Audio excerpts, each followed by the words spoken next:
অনেক সময় এমন হয়, হঠাৎ বিপদের সম্মুখীন হই আমরা, রেডি হয়ে বের হয়েছে অফিসে, হঠাৎ অ্যাক্সিডেন্টে পড়ে যাই, হঠাৎ পেটের ব্যথায় অজ্ঞান, এরকম হয় না?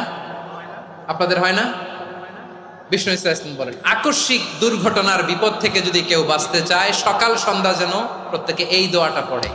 সকালে যদি 3 বার পড়ে, সন্ধ্যা পর্যন্ত হঠাৎ হঠাৎ বিপদ থেকে সে রক্ষা পাবে।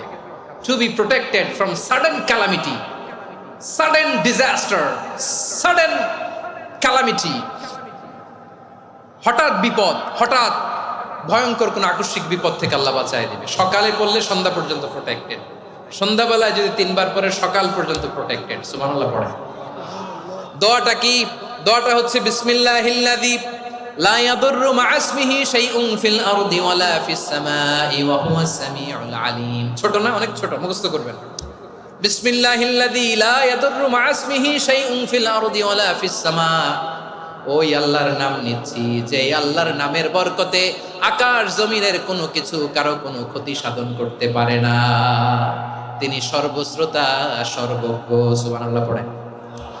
পড়বেন এই দোয়াটা, বিসমিল্লাহিল্লাযী লা ইয়াদুররু মা ইসমিহি শাইউন ফিল আরদি ওয়ালা ফিস সামাই ওয়া হুয়াস সামিউল আলিম। ফজরের পরে 3 বার, মাগরিবের পরে 3 বার যদি কেউ পড়ে, প্রোটেক্টেড, যে কোনো হঠাৎ বিপদ থেকে প্রোটেক্টেড।